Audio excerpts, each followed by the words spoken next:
Hi, welcome to your checkup. We are the patient education podcast, where we bring conversations from the doctor's office to your ears. On this podcast, we try to bring medicine closer to its patients. I'm Ed Dulesky, a family medicine resident in the Philadelphia area. And I'm Nicola Rufo. I'm a nurse. And we are so excited you were able to join us here again today. So I've been waiting several days now because usually I'm the one who has the list of things to talk about. But I mean, you told me days ago, you're like, oh, I'm so excited for this thing that I have to talk about in our little pre-show run. Yeah. So I want to talk about, I haven't talked about this with you because I want to know if this, one, has happened to you yet, and two, if you think the same way that I do. Okay. And I'm a little nervous right now. So we recently found ourselves with a wedding date. We're planning things, blah, blah, blah, blah, blah, whatever. So what I'm about to say, I noticed it kind of, in the past, just kind of generally surrounding conversations of like other friends or family getting married, planning a wedding. Mm-hmm. And then during those times, I always kind of thought it was a little bit of a weird thing to say to someone. Maybe if someone put like annoying with a splash of like uncalled for or rude, like into one word, it might be that. Okay. And then it happened to me at work the other day. Oh. And I can confirm it is a strange thing to say to someone who just told you like their wedding date or like that they're planning a wedding or whatever. And it's when you tell someone, especially when you tell someone very vague details, like this is our date or this is the venue or anything that leads someone to believe that you're planning a wedding. And it's when that person just like immediately goes right into being like, don't like care what anyone thinks about anything or what anyone says. Don't listen to what anyone says. It's your day. And like don't listen to anyone's opinions. It doesn't matter what anyone says or thinks. And I'm like, okay, I like didn't tell you anything crazy. This was a stranger. You know what I mean? This was like a practical stranger saying this? I mean, it was like someone I work with. Oh, okay. But yeah, and like not someone who's like coming to the wedding. Yeah. But I just always think that it's so strange. Like, right? It's not like I told a good friend, hey, we're having fire breathing dragons at cocktail hour. Yeah. And that friend is like, it's okay. Like, you do you, girl. It doesn't matter. It's your day. Like, right. Do whatever. It was like so out of context. Well, yeah, I feel like that's always how it is when someone just kind of goes right into like that whole like narrative. And it's not even so much a target on the person who is saying that, who I guess has like nothing else better to say to you. But it's more just like as a society, like how did we get here? And are we okay? And I know we know that the answer is already no. We are very much unwell as a society. But like, why? I mean, I've been to a lot of weddings and we've talked about, things that we like about certain weddings or maybe don't like, but any sort of like negative thought, I've never gone to the person to tell them that. Do you know what I mean? I see. Like, I've never gone up to someone to be like, hey, your cocktail hour sucked. I'm going to have a better one at my wedding. Like, you go to the wedding. Yeah. You bring a gift. You drink, you eat, you dance, you shut up, and you leave. Sure. Like what? Who is telling or like saying like negative, bad things? With these people, so it almost sounds like I might be understanding this in two different ways. This person was saying like, don't listen to the haters when they talk about your wedding, or I guess has this happened to you yet? Or in several layers of decision making, make sure you're focusing on your decisions and what's important to you in the process. Which is it closer to which of the two? I don't know. It's like the same general tune that I've heard before, and then I'm like now hearing about myself and my wedding. No, I've only heard it. So you asked the question, has this happened to me? It's happened to me, but like, and someone like very close in my life who's like suggested to like reframe that message and just make sure that like being someone who thinks a lot about other people all the time, to like really focus on centering like what we want on that day. Oh. There's like two different things here. Like someone who like comes at you is like, oh yeah, the whole wedding planning thing is so negative.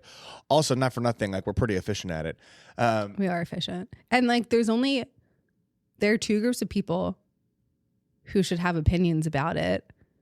The one is the couple getting married. And then if there's a second group who are paying for any part of the wedding, Sure.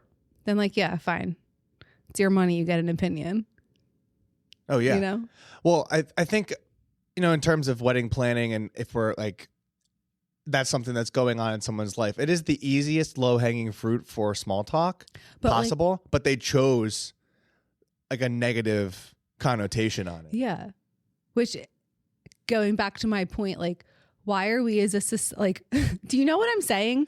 I guess like, why is it automatically like someone who you have kind of like a peripheral relationship with, someone tells you they're planning a wedding and you're immediately like, don't listen to what anyone says, like as if everyone's already like gossiping or like talking badly about it. Well, they're it's projecting. just so weird. They're projecting. They're talking about their own lived experience and trying to convey that onto you. Does it seem like everyone's lived experience is so awful?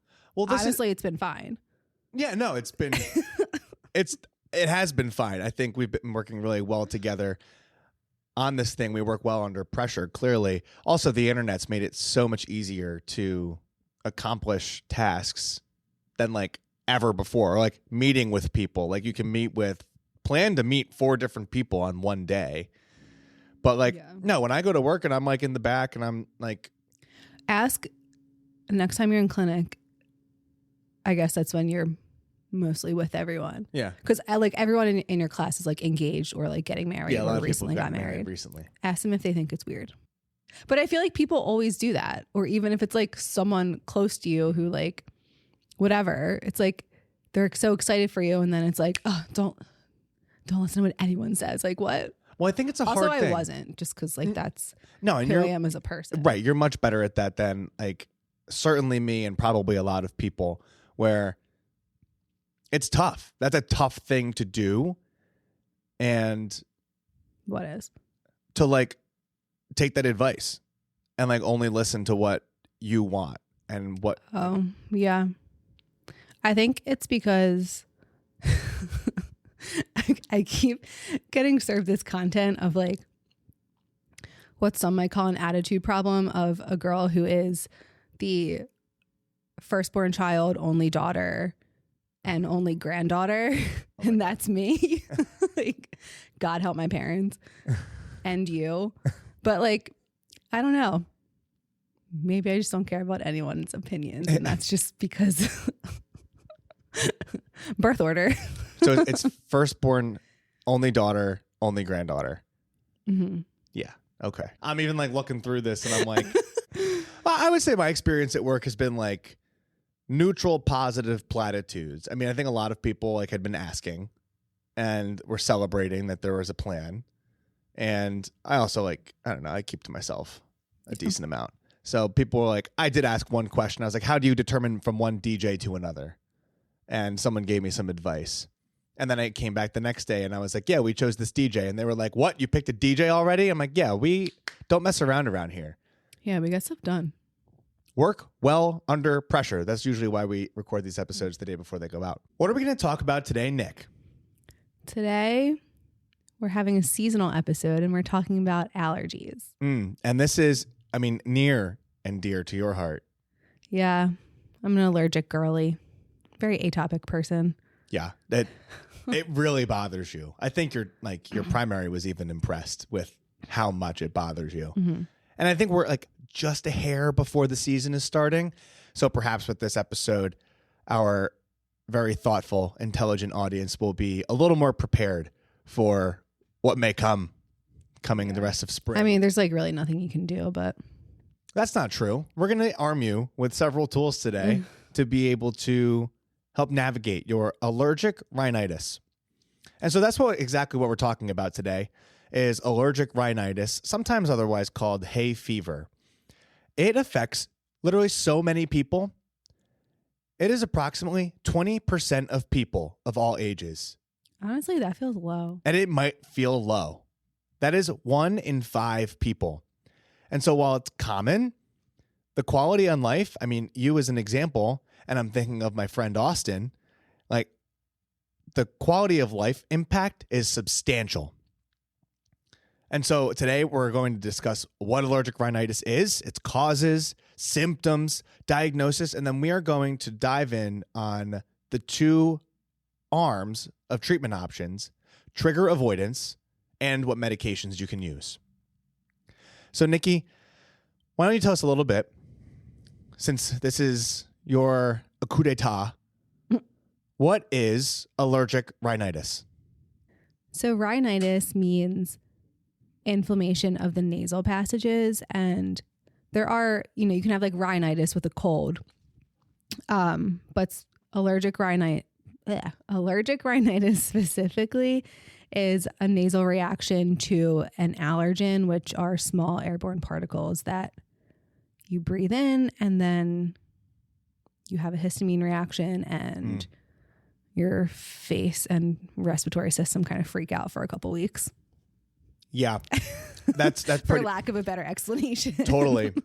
Sometimes those triggers can actually transmit all the way down to the lungs, which can be a part of an asthma exacerbation, if you will.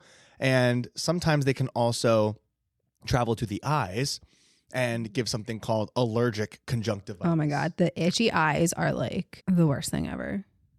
Tell us more. Tell you more? Yeah. I mean, it feels like you want to scratch your eyeballs out of your head. How do you even get by? Well, you itch your eyes and then it makes it worse. And then you're like, all right, let's grow up. Stop touching my eyes. I mean, there are like eye drops and stuff. They don't work. Great. So there are triggers. Like you were mentioning, there are allergens, and they're broken up into 4 major categories for allergic rhinitis. There are pollens, insects, animal allergens, and molds. Pollens are really broken down into different categories that are more common in the spring and summer. And they're things like from trees and grass, fall, maybe ragweed, tumbleweed. Insects, there are house dust mites, which we're going to break down what those are, how you can go ahead and try to mitigate any response that your body has to them. Cockroaches, and ladybugs, like specifically Asian ladybugs. Also, there are animal allergens. Allergens, little proteins from their skin, fur, feathers can do it. Saliva of cats and dogs, rodents, birds, and ferrets. And then topping it off, like we mentioned earlier, with molds, which can be really tricky to actually treat. I had someone ask me about this in clinic. But oftentimes we think about these as seasonal, which are most often pollen related, and perennial, or year-round, which are most often caused by dust mites, the animal dander, cockroaches, and molds. And so the timing can help identify the triggers more specifically. And I mean, truthfully, it's like so much easier to be able to say like, yeah, it happens in the spring every year. I have no problems in the winter. And boom, this is seasonal. This is probably from pollen. But if it's someone who's like, oh, I have this runny nose, I have all these symptoms that we're going to talk about next, but it's happening all year round, that makes the conversation a little bit trickier. And so based on what we've had written here in our research, but also personal experience, what sort of symptoms are we talking about? Okay. We have lots of symptoms. We got the nose, the itchy nose, watery, runny nose, sneezing, blocked nasal passages, a lot of like sinus pressure in like your face and like not your head so much. Yeah. Like your face is like pounding. Yeah. Cause there's just like, feels like there's just junk in your face, You don't know. I don't. So you have your nose, your eyes, itchy, red, gritty feeling eyes. It's like your eyelids are like made of sandpaper, kind of. Oh my God. Throat and ears, sore throat, hoarse voice, congestion, itchy throat, itchy ears popping. This can also all affect your sleep because your nose and your like face are kind of just clogged up with mucus, and then that can like affect your sleep if you're like snoring or kind of like Can't get comfortable Oh my God. laying down to sleep. And that post-nasal drip. Mm-hmm. Did you already describe that? Did I? Do you get that a lot? Mm-hmm. You get this like goopy sensation down the back of your throat. Mm-hmm. I feel like sometimes that can also lead to some throat irritation itself. Yeah. And then I've noticed too, like with kids, but like more specifically, if like they have it, or even if they just have kind of like a dry, itchy throat, like they'll have a cough. Mm-hmm. And then like I've heard parents say before and be like, oh, like so-and-so has this cough and like they're not sick. And I've like taken them to the doctor and like, they're not sick. I don't know what it is. And I'm like, okay, well, like it's April. Right. It's probably allergies. Yeah. There's probably some rhinitis in there. Yeah. That's like one of the basic. Right. And like, you know, like a 4-year-old can't describe what post-nasal drip is. Totally. They're just like have this cough. Oh my gosh. Yeah. No, I had this at one point in my life. I still like sometimes get it. So I can align with you in this, but very sincerely do not get allergies nearly as badly as you or ever. And so this leaves us with like, you feel all of these things. How do you capture this diagnosis and when do you seek help? I mean, usually it's just an interview. It's an interview. It's a physical exam, like a lot of other things.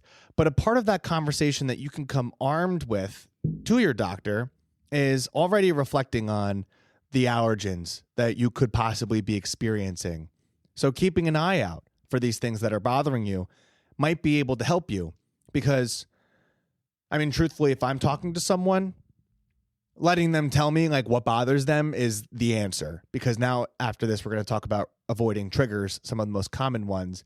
But if you can't find what it is, you might find yourself getting skin testing with a dermatologist or an allergist, or you might find yourself getting blood tests, which will look at a whole bunch of different things. But oftentimes those can be cost intensive, where maybe insurance won't cover it as you hoped. And so you might be paying a lot of money for these tests when in truth, you might have been able to just reflect on what's in your environment that's giving you all these symptoms. So once someone's triggers have been identified, the next step for allergic rhinitis is, I mean, truthfully, this is not rocket science, but is to reduce exposure. But this is actually where it might get a little bit more complicated. Like, how do you actually accomplish that? So in the next portion of our episode, we're going to talk about that. Triggers can be present at work, they can be present at home, but most people spend most of their time at home. And so recognizing that, we look at what areas in the home can be bothersome. So the bedroom is very important because people spend a significant amount of time in there. Like you think like when you're sleeping, you're spending a ton of time sleeping in your day. I mean, some estimates would say a third of your day sleeping. And so it really is important to be able to recognize what these allergens are and how to change your home to be able to do that.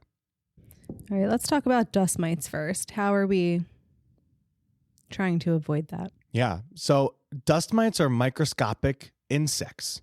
You can literally only see them under a microscope, and they live in bedding, sofas, carpets, other woven materials, and they eat organic matter like human shed and animal skin, and they absorb humidity, and that is how they get along and live. And so to protect yourself from these, we use a couple different things. One of them is barrier protection, and this would be like encased pillows, mattresses, or encasing mattresses or box springs, comforters with mite impermeable barriers. So this is something you can even look at if you're purchasing something. Is it impermeable to mites? For a children's bed, you really should only be using a tight-fitting commercial cover intended for this specific purpose. You should not be using homemade plastic sheeting because that might hurt your child and suffocate them. But tightly woven fabrics with a pore size of 6 microns or less actually are effective.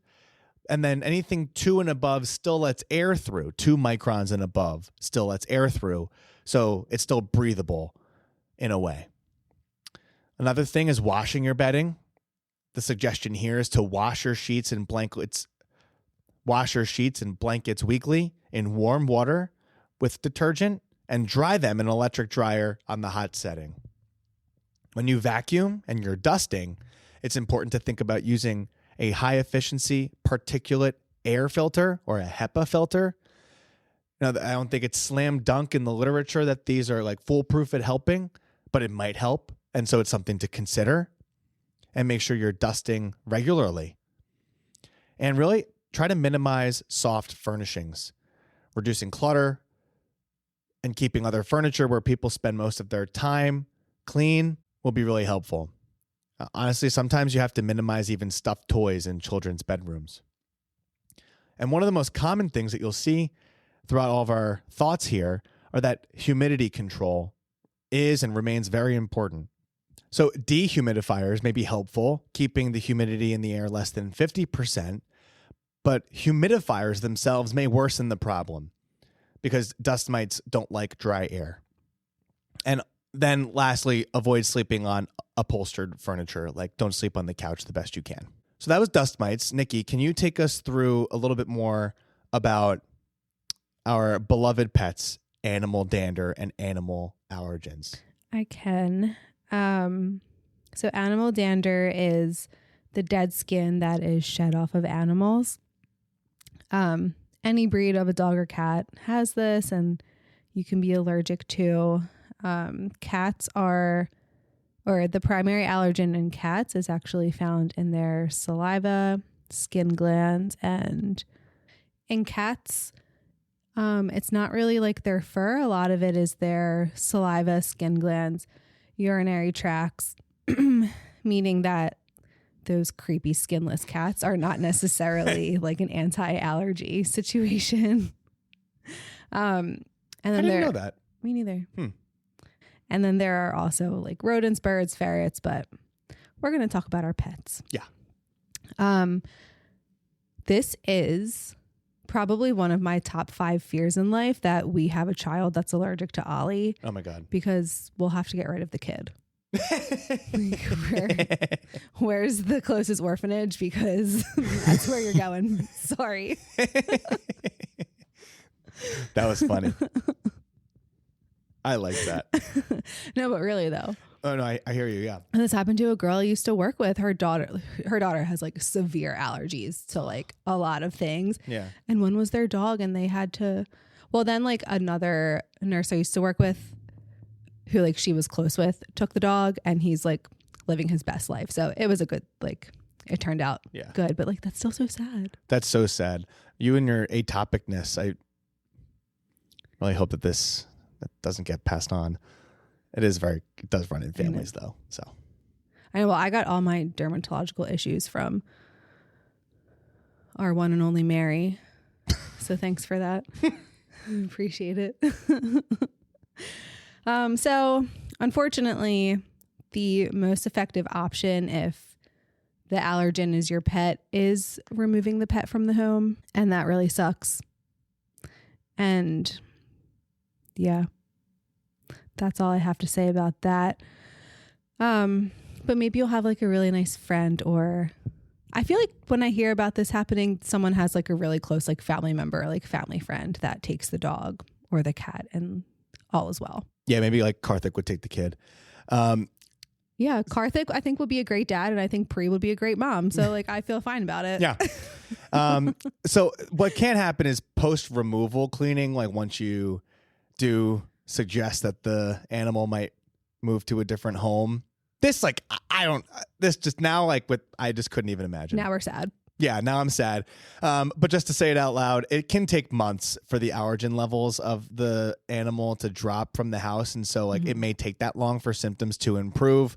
I mean, it can take that long for like, I feel like allergens are kind of just like, whether it's like an animal or pollen or whatever, like it's kind of like glitter, and it like gets everywhere and like doesn't fully go away very quickly. That's an awesome analogy. And so if removal isn't possible, which we would recognize that it's like probably not possible in a lot of situations. It's okay. Normalize getting rid of your kid. Yeah. That maybe you could use a HEPA filter once again. Increase the frequency of cleaning. Wash your pet regularly. This seems kind of bogus, but it's a thought, is to like confine the pet to rooms where the allergic individual spends the least amount of time. I don't know. I can't see that happening with our buddy here, but there's that. And then there's no like effectiveness to this that is possible, but you might think about using air filters as well. Tough situation. Really don't want to spend much more time talking about it because I'm getting more sad as we spend time on this segment. Yeah, we have to go cuddle Ollie. Shall we move on? Well, I know actually we shouldn't be sad because we're not getting rid of Ollie. Exactly. So I'll take this next one because I just will. The next section is about insects, which is a recognizable thing that unfortunately people have to deal with in certain environments. We're talking about cockroaches, Asian ladybugs, and other rodents. So for cockroaches, specifically their droppings contain their allergens.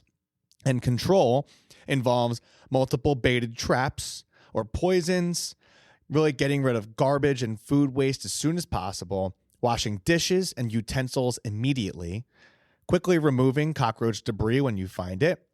Eliminating standing water can be helpful. Keeping that humidity low, very common theme throughout this episode. And we really probably need to call a professional for infestations. Yeah. I mean, cockroaches they're also big with the asthma girlies. Absolutely. And we'll do one of those episodes. And boys, you know. Yeah. Asthma girlies and boys. Asian ladybugs can be a seasonal allergen that can affect people with like indoor respiratory symptoms, actually. And so treating the exterior of the house with some chemicals before the cold weather arrives can prevent swarming inside. And then there are rodents. There are mice and rats. It's the protein in their urine that are actually allergenic. And so control here involves some sort of combination of pest control methods and pesticides, keeping food and trash in covered containers, and cleaning food scraps and sealing cracks in walls, doors, and floors can be helpful. So those are insects and other sort of vermin. What about molds, Nick? So then there's mold. Mold spores thrive in damp environments. Reducing humidity can be, once again, very helpful here. Truthfully, you need to remove the mold source. And so whatever it is that's moldy, get rid of it. You have to clean moldy surfaces. You have to regularly disinfect. Indoor garbage pails, clean surfaces with a visible mold like tiles and sinks every 4 weeks with dilute bleach solution. And what that basically looks like is 1 ounce of bleach in a quart of water. And then address any moisture issues. If you have leaky plumbing, correct drainage issues, and removing bathroom carpeting exposed to steam. All very common things that you can reflect on in your house if this is something that's going on. I thought bleach didn't get rid of mold. I thought it actually made it worse. I feel like I remember learning that in chemistry or something. Really? Random. Yeah. In addition to our research here, a little on the go is that it might be helpful on hard, non-porous surfaces, but it might not be a routine solution for things like drywall and wood. So maybe we'll take some thoughts there. Reach out to us in our fan mail if you know anything more about getting rid of mold. Or maybe there's a mold company out there listening. And you want to sponsor us. So we can stop working. Please. Just kidding. But what about your love, pollen, and outdoor allergens? What can you do? Stay inside and don't leave for 2 months. Yeah, that's basically it. Stay indoors when possible, especially during peak symptom times. Yeah. Air conditioners can help. Yeah, much to Eddie's chagrin, we do not open the windows in the spring, and we do turn on our air conditioning early, and that sucks for you, and you just have to live with it. He doesn't like when the Pico bill's high, but he doesn't like when I'm miserable more. So you got to take your lumps here, pick and choose. If people are doing outdoor maintenance, you might consider wearing a mask, doing grass cutting, or if you shower before going to bed to remove allergens from your hair and skin. You should showering before bed and washing your hair more often helps, which I know sucks to wash your hair every day, or at least like rinse it out if you can. Mm-hmm. And your pillowcases. Honestly, everything always goes back to your pillowcases, because I think I said this in the acne episode also. Buy a pack of pillowcases on Amazon and honestly switch them out every day.